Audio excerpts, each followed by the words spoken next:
السلام علیکم ګران دوستانو، امید کوم ټول روغ جوړ. ګران دوستانو، دا یو ډېر ضروري ویډیو ده ځکه ستاسو په غوښتنه ما تاسو ته تیاره کړې ده. ما له یو څه شمېر دوستانو پوښتنه کړې وه چې پلیز مهرباني وکړه موږ ته یو داسې ویډیو جوړه کړه چې موږ ته ډي وي لاټري وځي.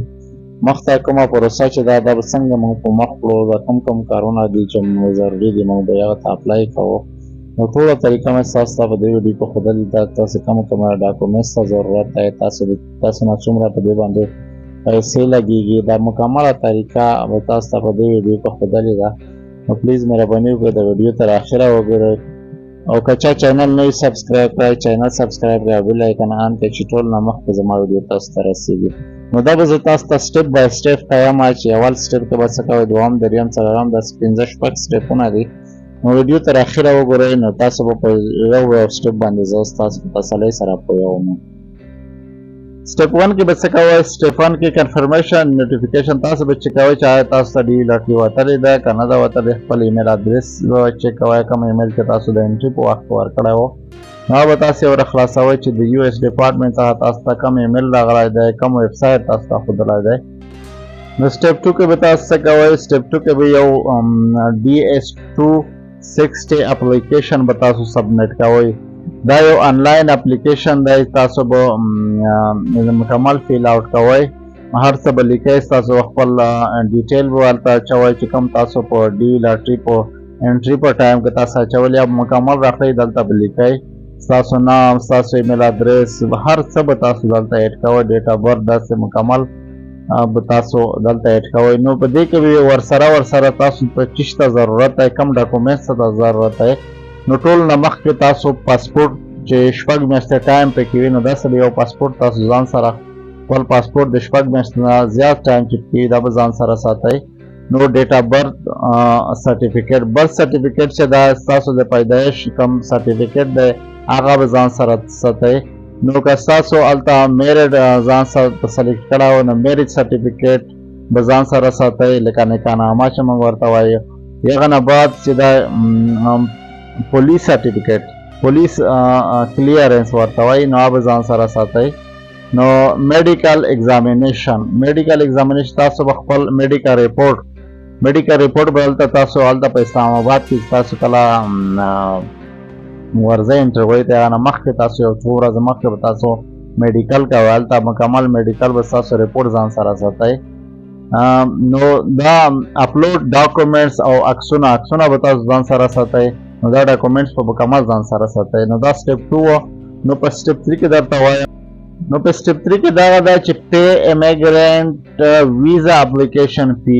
ویزا اپلیکیشن څومره فیس دی هغه فیس به تاسو دلته داخلوئ. فیس یې دی $325. د اوس چې کوم وخت کې زه تاسو ته ویډیو جوړوم $325 دي، دا به تاسو جمع کوئ هلته. نو په سټپ 4 کې به تاسو د انټرویو دپاره تیاری نیسئ چې په اکتوبر او نومبر کې به تاسو ورکوئ. هغه دپاره به تاسو تیاری نیسئ. چې کوم یو تاسو DS260 فارم ډک کړی و هغه به ځان سره ګورئ، مکمل ځان به پوهوئ چې څه شی دلته ما لیکلي دي. نو هغه نه بعد به تاسو چې کوم اوریجنل ډاکومنټس دي تاسو به ځان سره ساتئ. مخته تاسو ته ښیم چې کوم ډاکومنټ دي. نو میډیکل چې کوم ایگزامینیشن تاسو میډیکل ریپورټ هغه به ځان سره ساتئ. نو هغه نه بعد تاسو که په انګلیش باندې پوهیږئ، انګلیش باندې به لږ پریکټس کوئ چې په انګلیش ژبه تاسو زده کړئ، ځکه چې هلته تاسو نه پوښتنه کوي. نو تاسو په انګلیش باندې لږ باید تاسو پوه شئ، ځکه چې تاسو هلته ایجوکیشن سرټیفیکیټ لرئ، خامخا تاسو باید په انګلیش باندې لږ پوه شئ. که نه ځان ته خلک هغه هم هلته نیسي، ترجمان هم خپل ځان ته نیسي. نو خیر تاسو بیا هم ځان ته دومره ځان په انګلیش باندې پوهوئ. نو په 5م سټپ کې به تاسو انټرویو اټینډ کوئ. انټرویو ته ورځئ چې نومبر او جنوري کې به تاسو انټرویو ورکوئ. هلته به تاسو ځان سره اوریجنل ډاکومنټ وئ او آنسر کوېسچن او کوم سوالونه هغه افیسر چې تاسو نه پوښتنه کوي هغه ته به تاسو ځوابونه ورکوئ په صحیح طریقه باندې. نو داسې په انټرویو به تاسو په دې 5م سټپ کې اټینډوئ. نو سوال جوابونه چې ورکړئ چې کوم کنسولیټ افیسر دا به ستاسو څخه پاسپورټ واخلي.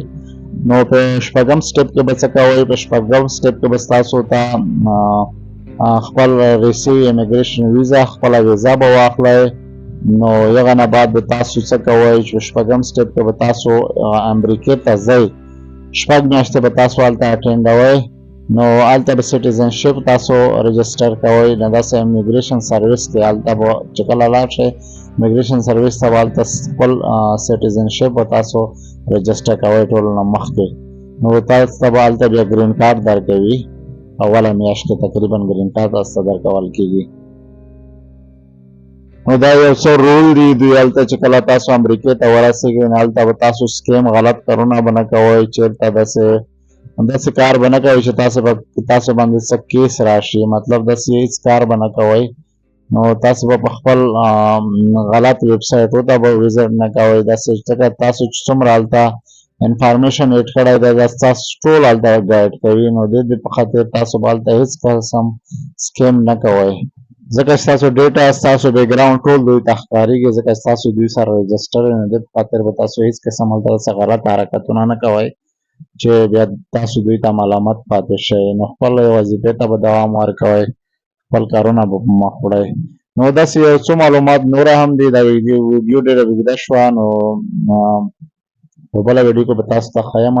که تاسو نه په ذهن کې څه پوښتنه وي تاسو ما څخه کولی شئ. که څه قسم پوښتنه هم وي تاسو انسټاګرام کې میسج هم کولی شئ. نو پلیز مهرباني وکړئ د ویډیو لایک کړئ، دوستانو سره شیر کړئ، چینل سبسکرایب کړئ او بیل آیکن آن کړئ ټول نه مخکې زما ویډیو تاسو ته رسیږي. مننه.